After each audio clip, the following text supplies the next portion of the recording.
O Espírito Santo te fala que existe um lugar que é só teu para encontrar o Senhor Jesus e o que Ele tem para te entregar. Mas não combina com essa geração e com esse século a gente só ficar. Parece que de alguma forma está alguma coisa errada. Mas eu quero dizer, o Senhor quer te ensinar a encontrar este lugar. E pergunta a Ele para agora, aí onde você está: Pai, como eu posso encontrar o meu lugar? E existe um lugar espiritual hoje tão específico que o Pai quer nos levar, com a palavra que Ele me entregou. Está tão conectado a tudo isso que está sendo construído desde o início. Mas você só vai acessar se você encontrar este lugar espiritual teu. Este poder só vai descer se o incenso subir. Lembra que o Senhor nos disse isso? Há um lugar, um incenso que é só seu, uma adoração que é só sua, que você pode entregar. Ah, como é bom este lugar. E sabe o que eu descobri? Às vezes este lugar você encontra nos dias mais difíceis da tua história. Talvez esse lugar você encontre em momentos mais improváveis, em lugares menos improváveis, menos provável, os mais improváveis. Mas existe esse lugar. Essa é a cura da ansiedade, da insegurança e do controle que governa essa geração. O Senhor está dizendo: eu venho como um braço forte para curar essa nação. Eu venho com um braço forte para curar você de toda a insegurança, de todo o medo, de toda a desconfiança e de todo o controle que de alguma forma você teve que assumir da tua própria história.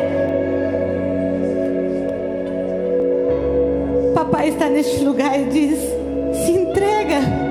Vamos, filho, se entrega. Shinarabara, sanarabá, shinarabara, se.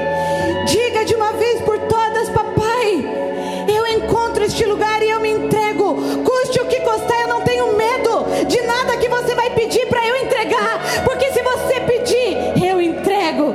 Sinarabara, sinarabá. Ora, sinarabara, si. Diga mais um pouco isso para ele. Oh, Shinarabá. Só você e ele. Você pode estar no meio de tantas pessoas, mas só você e ele. Diga mais um pouco. Sinarabara, sanarabá. Sinarabara, sanarabá. Sinarabara, sinarabá. Tunara, sinarabara, sinarabá. Tunarabara, sinarabara, sinarabá. Sinarabara, sinarabá. Tunara, sinarararabara, sanarabá. Oh, sinarabá. Sinarabara, sinarabara, si. Tunarabara, sinarabara, si. Santo, santo, santo, santo.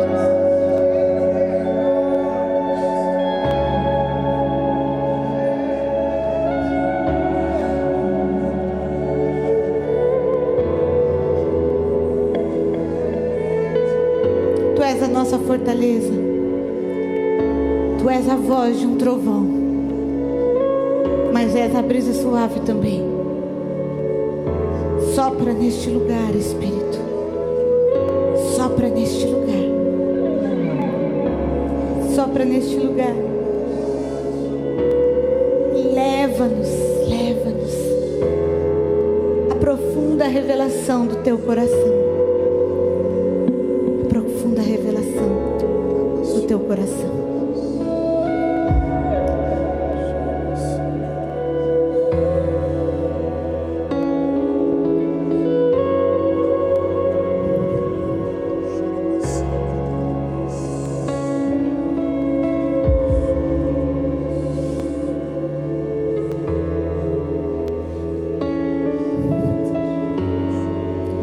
Senhor trouxe ao meu coração. E desde ontem eu estou num tete a tete com Ele de uma forma tão intensa. Se você quiser ficar ajoelhado como você está, se você quiser sentar, se você ficar em pé, você que sabe. Mas o Senhor pede para que eu traga essa palavra. E não importa como você esteja, importa o que você acolha essa palavra que Deus vai te dar, como Ele te falar.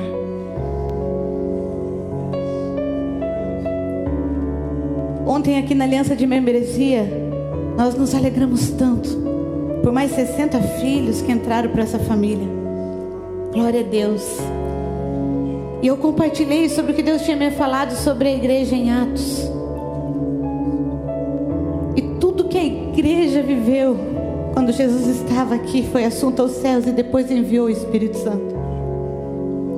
E se você nunca leu, faça esse exercício ao lado do Espírito Santo. Comece a ler e descobrir que igreja você é. E nós fizemos isso ontem. Mas essa palavra já queimava no meu coração. E o Marcelo disse: acredito que seja essa palavra para hoje. E o Senhor me falou: existe uma diferença entre a síndrome do filho mais velho e a unção do primogênito. E aquilo ficou por alguns dias na minha mente, vindo ao meu coração. Eu falei: Pai, o que o Senhor quer nos mostrar? Então o Senhor me mostrou alguns exemplos do Velho Testamento. Eu não sei se você sabe, mas existia uma lei chamada Lei da Primogenitura. E o que era essa lei? Todo filho menino que nascesse, o primeiro, ele tinha um direito, mas ele também tinha um grande dever. O seu dever seria ser o líder espiritual, o sacerdote da sua família, da sua casa, da futura geração. Mas como direito ele tinha dupla herança, duplo direito daquilo que a família possuía. E isso era muito forte para eles. Só que Deus me falou algo. Havia um desejo no meu coração quando eu estabeleci essa lei. Havia um desejo de estabelecer um fluxo de amor que vinha de mim para gerações. Mas aí chegou o pecado. E aí Deus começou a me falar sobre Caim. Eu não sei se você sabe, mas ele era o primogênito. Ele foi o primeiro homem nascido de mulher na terra. Ele não era só o primogênito de Abel, ele era o primogênito da humanidade. Primeiro homem nascido de mulher, porque Eva nasceu da costela de Adão diretamente de Deus. Mas o que acontece? Caim é corrompido pelo pecado, pelo egoísmo, pela competição, pela inveja, a tal ponto que um belo dia a oferta do irmão é aceita e a dele não. E já era porque não havia pureza no seu coração. Mas quando Deus aceitou a oferta de Abel e não a de Caim, ao invés de Caim olhar para o seu coração e dizer: por que será? A impureza tomou meu coração de tal forma. Por que será Deus rejeitou? Se Ele me ama, por que Ele rejeitou essa oferta? Ele não me rejeitou, Ele rejeitou a oferta. Então algo deve estar errado com essa oferta. Mas não. Ele estava cego. O pecado cegou a tal ponto que a inveja, a competição fez com que ele olhasse para Abel, o odiasse a tal ponto de o matar. Eu estou lendo um livro e parece que não vou conseguir terminar. Eu vou precisar me recuperar a cada capítulo, que fala sobre Deus trazendo a justiça de volta para a terra. E esse livro então começa a dizer como a nossa genética de violência nasceu naquele dia. Como pode um ser humano maltratar o filho que nasceu dele? Pois é isso que eu vejo no meu dia a dia de consultório. Como pode uma mãe desprezar o filho que nasceu dela? A maldade humana chegou em níveis, amados, desde aqueles dias, que a nossa mente não pode dimensionar. Mas qual era o projeto de Deus? A unção do primogênito. Um amor que viesse de Deus a ponto de assumir a figura de um homem que levasse para a sequência da humanidade a fonte do amor que era Deus. E aí não bastasse Caim, Deus me mostrou Esaú, um homem que tinha o dom da primogenitura, que tinha uma herança e um direito, e tinha também um dever de levar a sua família a verdade de Deus e levar a ter bênção em Deus. Mas o que ele fez? Ele desprezou. E tudo aquilo, e toda essa grandeza de uma herança vinda direto de Deus, se tornou menos importante que um prato de sopa.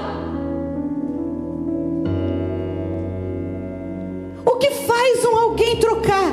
Se alguém dissesse para você, você tem uma herança de milhões, é só você acessar em tal endereço. Você não, porque eu tenho que jantar. Isso vai além de uma ignorância humana. É uma cegueira espiritual, que não consegue enxergar um legado, mas enxerga a sua necessidade instintiva, momentânea, e troca por qualquer coisa. E eu olho então com misericórdia, com uma tristeza profunda para Caim e agora para Esaú. Sabe por quê? Porque eu e você podemos fazer a mesma coisa se já não fizemos em alguns momentos. E aí eu fiquei pensando, Deus, o que acontecia? Que engano profundo é esse? E aí sabe o que Deus me mostrou? Esaú já tinha desprezado antes, filho. O coração dele já tinha sido impuro antes. Sabe por quê? Porque ele já tinha casado com mulheres estrangeiras. E por mais que Jacó e Rebeca erraram na forma que fizeram, eu estava no controle. Porque ele não poderia. Eu sabia que Jacó, depois de transformado, teria um coração que Esaú não tinha, para levar avante aquilo que eu tinha para a família dele.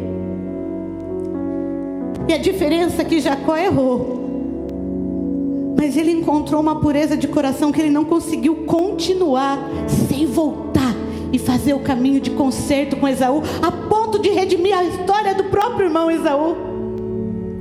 Isso fala de pureza de coração, que quando vemos os erros, quer seja meu ou do meu irmão, eu não me paraliso diante dele, mas eu me movo para aquele que pode trazer solução.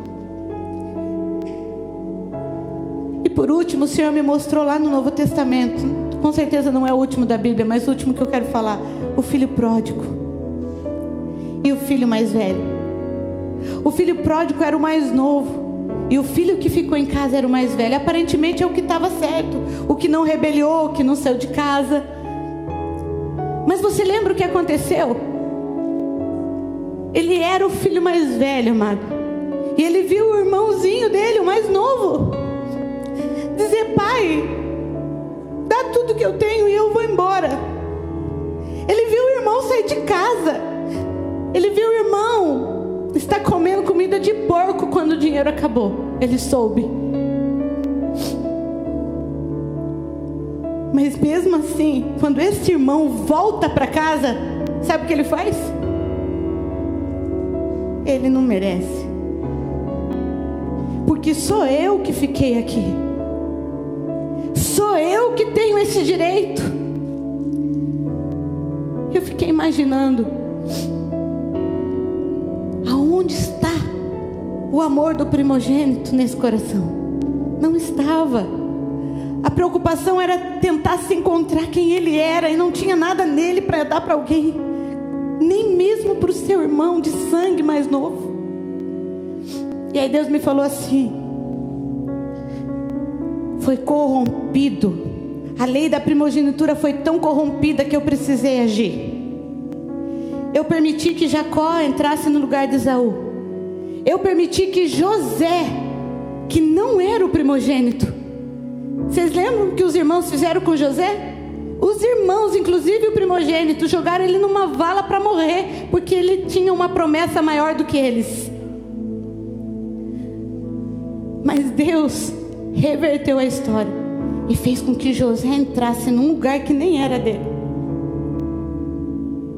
Assim como Davi foi esquecido, ele era o mais novo e ele estava lá cuidando das ovelhinhas, enquanto o primogênito e os mais velhos estavam no campo de guerra.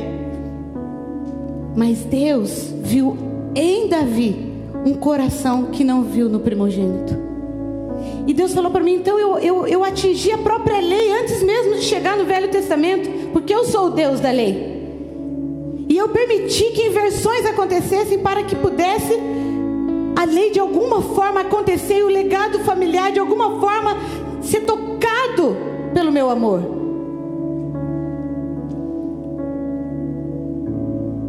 Mas aí nós chegamos no Novo Testamento e em Jesus. E quando nós chegamos no Novo Testamento, na figura de Jesus,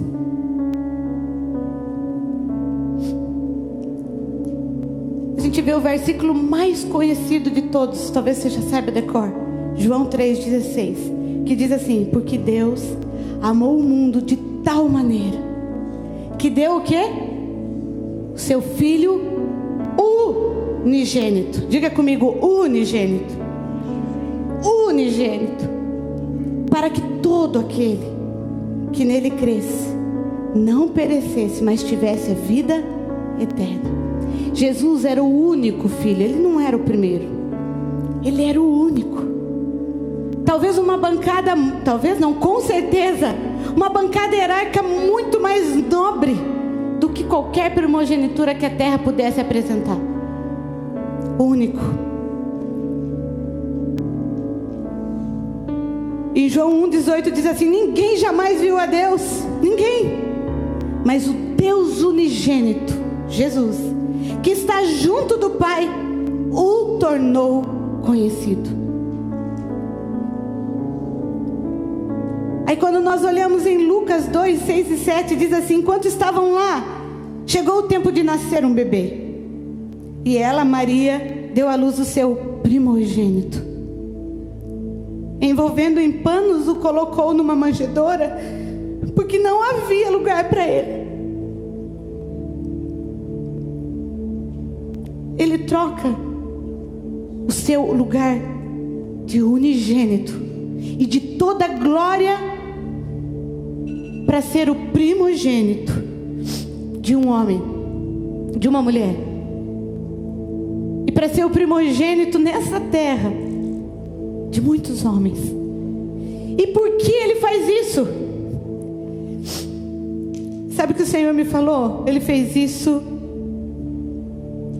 por um motivo. Romanos 8, 29. Por aqueles que de antemão conheceu, também os predestinou para serem conforme a imagem do seu Filho, a fim de que ele seja o primogênito entre muitos irmãos.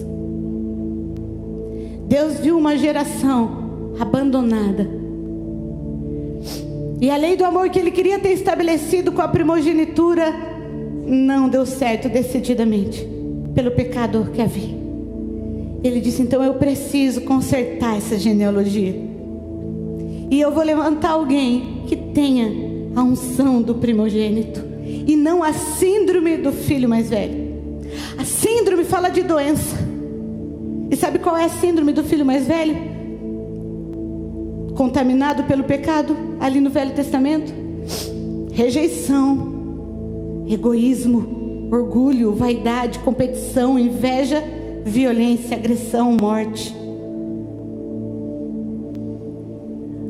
Mas então qual era a unção do primogênito que curaria a síndrome do filho mais velho? A unção que estava sobre Jesus. E quando Jesus se fez o primogênito, sabe o que significa primogênito?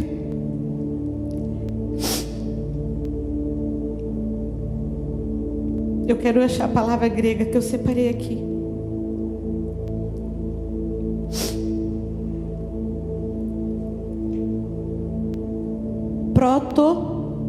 prototokos, palavra grega, que significa primeiro nascido de mulher. Precisava ser um homem, precisava ser nascido de mulher para consertar o legado da primogenitura na humanidade. E nesse momento Jesus diz o seguinte: eu estou assumindo, estou nascendo como um homem para assumir este lugar, mas existe um propósito. Primeiro é apresentar Deus para vocês, e segundo, sabe o que? E isso eu acho maravilhoso demais. Eu quero ler para vocês. Nós temos cantado tanto sobre essa verdade, e por isso que me constrange toda vez que cantamos aquela canção. Romanos 8,15: porque vocês não receberam um espírito que os escravize, para novamente terem medo, mas vocês receberam o Espírito, que os torna filhos por adoção, por meio do qual nós clamaremos: Abba, Pai. Você pode perceber que não houve um que conseguiu manter essa genealogia, mas Jesus se levantou para dizer assim: o Pai resolveu adotar vocês. O Pai resolveu adotar e fazer com que vocês pertencem a uma família que verdadeiramente olhe para você como família. E eu, o unigênito dele, abri mão, porque Deus não obrigou, amados, ele decidiu deixar de ser o unigênito para ser o primogênito de muitos irmãos. E isso por si só já é extremamente empolgante e revelador. Porque se isso entrar não só na nossa mente, mas no nosso coração, vai mudar o sentido da nossa história e de quem nós somos. Mas o que Deus me falou vai um pouco além. Ele disse o seguinte: 1 João 3,16. Olha só, não é João 3,16. 1 João 3,16. Nisto conhecemos o que é o amor. Jesus Cristo deu a sua vida por nós. E agora, devemos dar a nossa vida pelos nossos irmãos. Talvez a gente pare o cristianismo em que Ele deu a sua vida por nós. Mas o que Jesus fez foi muito além. Ele veio para derramar uma unção de primogenitura sobre nós. Agora já não importa se você é o primeiro homem, a primeira mulher, se você é mulher ou é homem, se você é primeiro, o segundo, o último, não importa. O que importa é que todos nós primeiro fomos adotados e somos filhos. E em algum momento Ele foi o primogênito para nós, os mais novos. Mas em algum momento, e exatamente no momento que Ele toca na nossa identidade, Ele derrama sobre nós a unção da primogenitura. E nós, necessariamente, se vivemos o cristianismo real, passaremos a ser primogênito de alguém. E agora, não mais como foi Caim, Jacó e o irmão mais velho do filho pródigo, mas como Jesus, dispostos a dar a nossa vida pelo nosso irmão. E sabe o que a Bíblia diz? Nisto conhecemos o que é amor. Se não vivemos isso, não conhecemos o amor. E não conhecemos a Jesus. E não conhecemos a Deus. Porque o verdadeiro cristianismo levanta uma unção de primogenitura que traz cura sobre a síndrome do irmão mais velho. Mas nessa hora eu perguntei ao Senhor: Senhor, então por que a gente vê ainda tanta coisa no meio da igreja? Porque a gente ainda lida com tantas situações. E o Espírito Santo falou: porque vocês precisam, pela fé, acessar esse lugar todos os dias. Todos os dias o nosso egoísmo vai gritar dentro de nós, amados, pelas pessoas que a gente mais ama: marido, filho, irmão, família, parentes. Imagina contra o inimigo, o injusto, o que errou contra mim, a autoridade que está errada. Não existe o lugar de encontrarmos primogenitura, amor que é capaz de dar vida pelo outro. E dar vida não necessariamente é morrer fisicamente, mas é morrer para nós mesmos. É morrer para o que eu penso, é morrer para o que eu sinto, é morrer para as minhas necessidades em prol da necessidade do outro. E se você não passa por esse processo de matar o egoísmo, você vai viver um cristianismo mentiroso, que não é cristianismo, que é um egocentrismo, tentando buscar em Deus aquilo que pode me beneficiar de alguma forma, sempre. Mas isso nunca foi o plano de Jesus. E existe um lugar hoje que Ele me disse, que Ele quer que todos nós acessemos, não apenas de adoção de filhos. Talvez nem isso você ainda tenha e precise hoje à noite ter, hoje de manhã. Essa adoção, se realmente se sentir filho, enxertado nessa família de Deus, onde Jesus é o primogênito e você é o filho que vem e que vai ter essa unção do primogênito para transmitir para outro.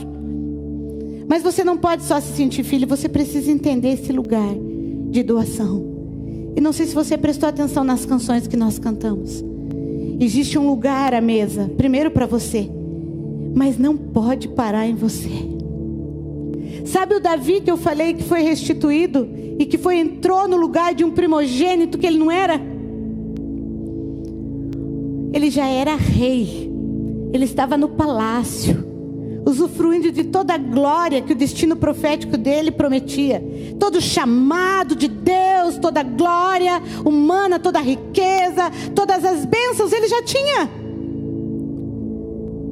Mas um dia ele ouviu falar de Mefibosete, que era alguém, um filho de rei, que estava largado. Eu não conferi se ele era primogênito, mas um filho que estava aleijado e largado por lá. Filho de Jonatas. Davi não fica paralisado nas suas conquistas, mas ele olha e diz: eu não posso deixar o meu irmão nesse estado. E não era um irmão de sangue, mas ele considerava Jonatas um irmão. E porque Davi tinha esse coração, amado, Deus podia contar com ele. E quando ele chama Mefibosete, ele diz: pode sentar à mesa de novo do rei. Você sabia que eu e você temos esse chamado de trazer aqueles que estão se sentindo derrotados, aleijados emocionalmente e espiritualmente, que estão mortos por aí, trazer para a mesa do Pai, dizer: olha, sabe o que aconteceu comigo? Jesus foi o meu primogênito. E sabe o que aconteceu comigo? Alguém lá naquela igreja se importou comigo, estava lá recebendo do bom e do melhor, da glória e da presença de Deus na vigília do Pentecoste, mas ele não se conformou. Ele me acessou no celular, ele foi atrás de mim na minha casa e ele disse: eu não vou sozinho, porque eu sou primogênito na tua vida, e por isso eu estou aqui. Agora sabe por que ele fez isso comigo? Agora eu estou aqui e vou fazer com você. Você não vai ficar nesse estado também, no que depender de mim. Vamos, tem uma mesa onde eu comi, você pode comer também, porque assim como eu fui adotado como filho, agora eu sou primogênito, e como Jesus foi para mim, eu derramo deste amor sobre você, e eu te resgato para sentar de novo na mesa do Pai, que é o nosso rei. Ora Xinarabá. E eu pergunto a você, qual notícia e qual acesso espiritual pode ser maior que esse?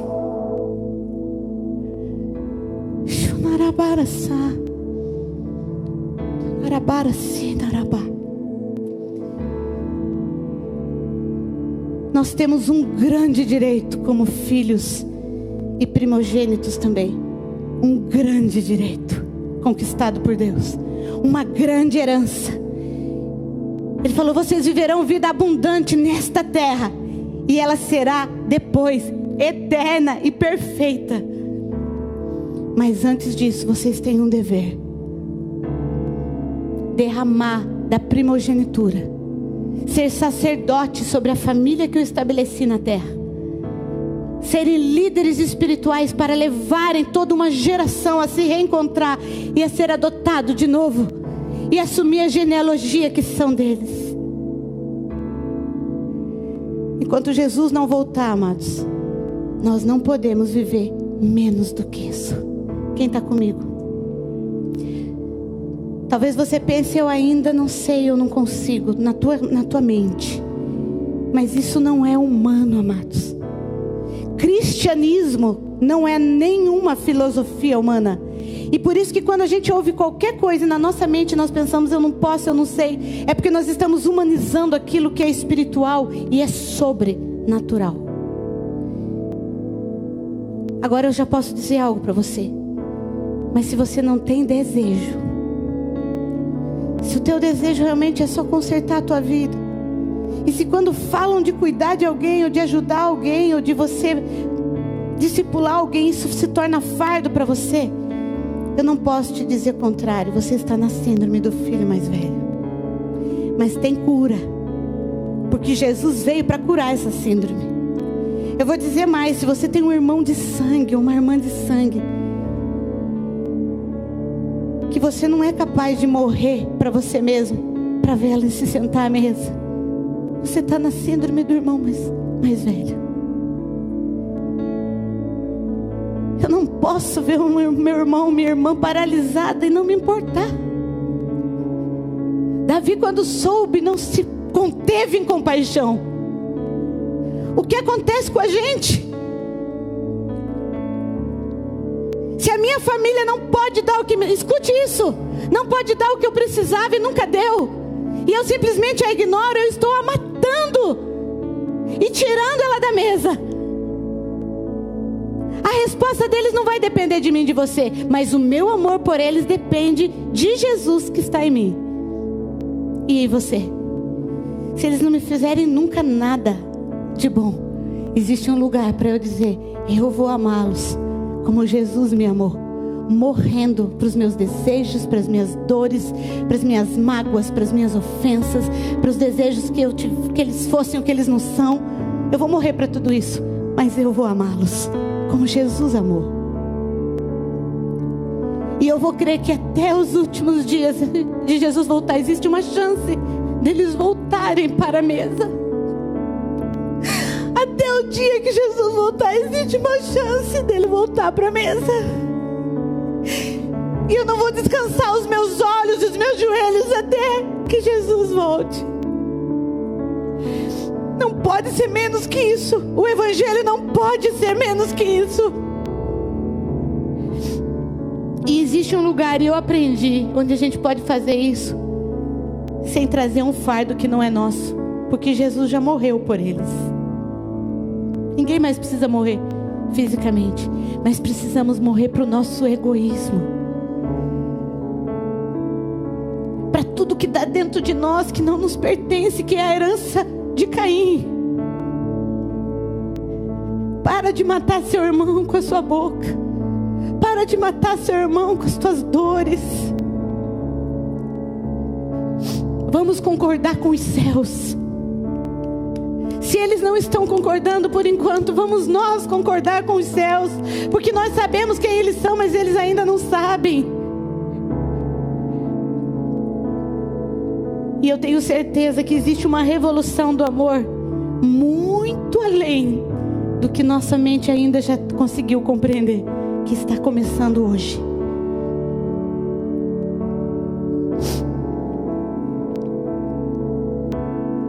Quero que você olhe para o teu coração, porque quando Deus pediu para você achar o seu lugar, amado, é esse lugar na mesa. Sabe por quê? Porque se eu não encontrar o meu lugar, eu não consigo trazer ninguém para sentar junto comigo.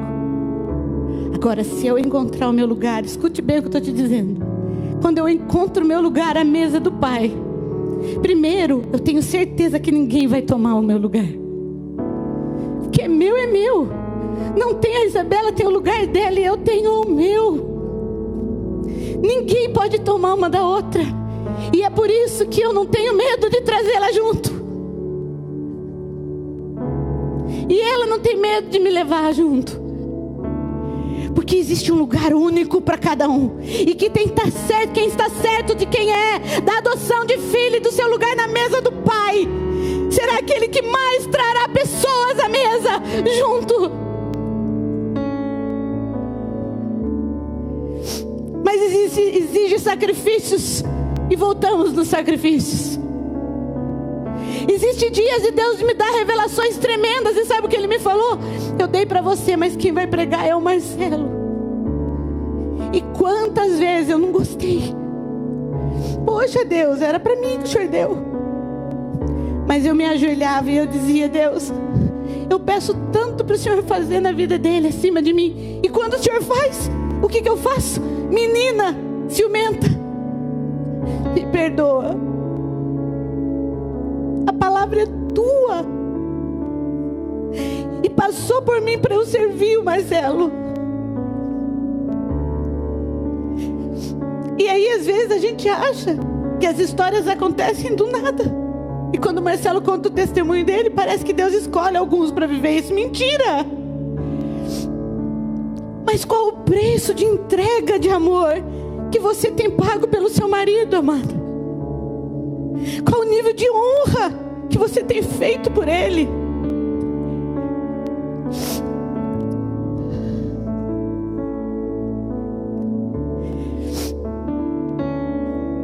Em um tempo havia um chamado tremendo que Deus tinha sinalizado.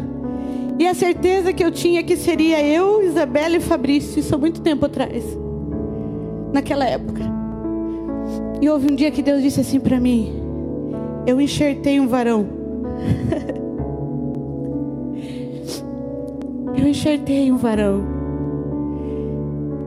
E sabe, nesse tempo existe uma entrega dessa identidade que você vai fazer para ele, para a equipe. E vocês sabem a história do voo da águia que se tornou Eagles na versão modernizada. Foi uma identidade que Deus me entregou, mas nada é meu. Eu sou só uma profeta que serve os ministérios. E quando Deus mandou entregar, eu entreguei, porque não é meu. Mas demorei a compreender esse processo. Nada é nosso. Como a gente fala lá em casa, eu não mereço nada, tudo é graça. E sabe o que eu descobri, amado? Se você é muito boa em uma coisa, sabe para que serve?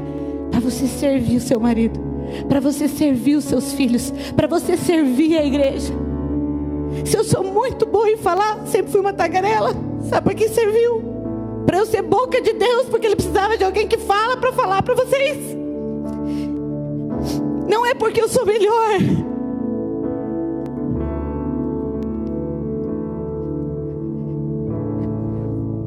E existem segredos tão profundos do Evangelho que Deus está descortinando nesses dias. E a Bíblia diz: quem tem ouvidos para ouvir, ouça o que o Espírito está dizendo à igreja.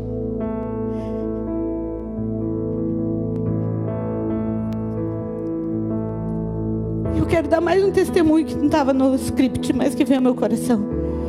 A gente pega virtudes boas que nós temos, como por exemplo, eu me via com facilidade em perdoar. Uma época, sabe o que aconteceu? Eu falei: acho que não é virtude não, acho que isso é ser boba, acho que isso é ser idiota. Eu preciso amadurecer, ser uma mulher forte, ficar toda hora perdoa e fazendo as pessoas fazendo eu de boba.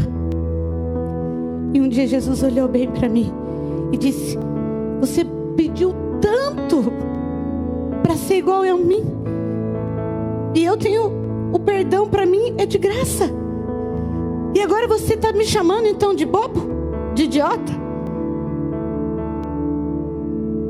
Pensa a minha vergonha, amados. Queria fazer um buraco no chão e entrar. Falei: é verdade. Olha o que a gente faz com o Evangelho. A gente diz uma coisa e a gente vive outra.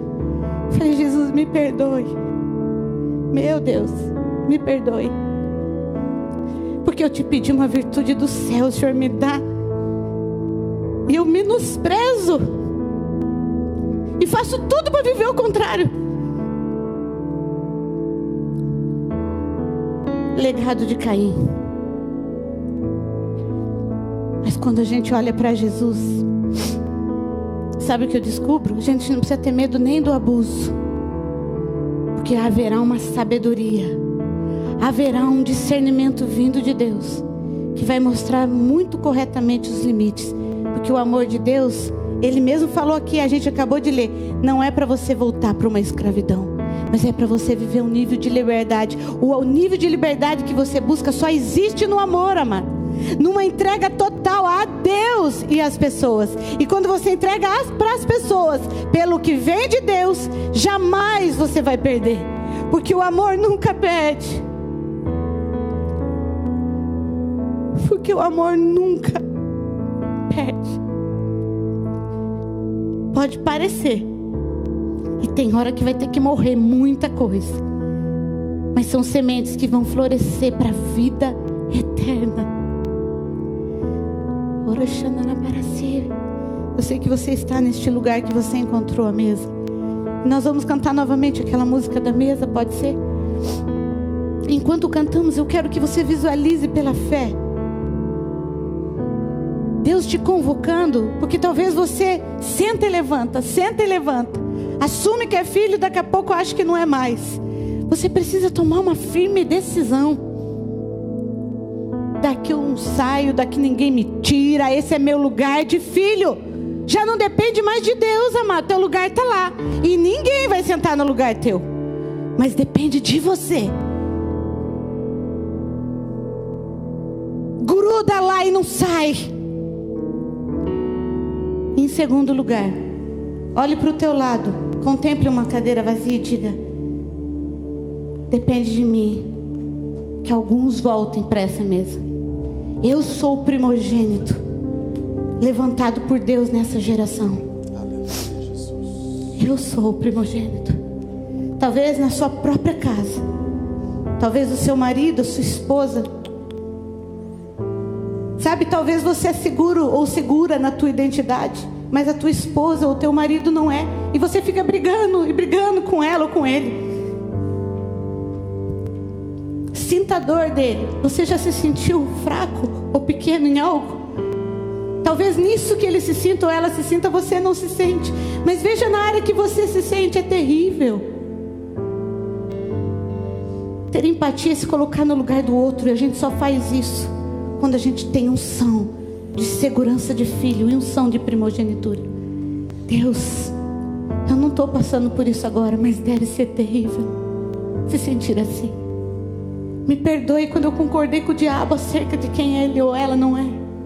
Nossos filhos, é terrível ver filhos se comportando de forma que a gente não quer, não é verdade?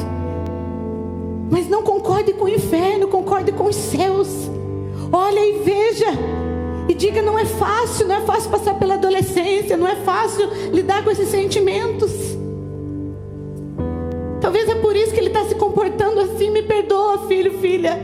Acolha, compreenda. Você passou coisas tão piores às vezes. Existe um lugar que não é mágico, mas é sobrenatural. E é por isso que 1 Coríntios então não se torna mais tão só um poema, mas vida. O amor tudo sofre, tudo espera, tudo crê, tudo suporta. E o apóstolo começa dizendo: eu apresentarei a vocês um caminho sobremodo excelente. Ah, que caminho é esse? É esse que ele nos apresenta essa manhã. E é para todos. Para todos.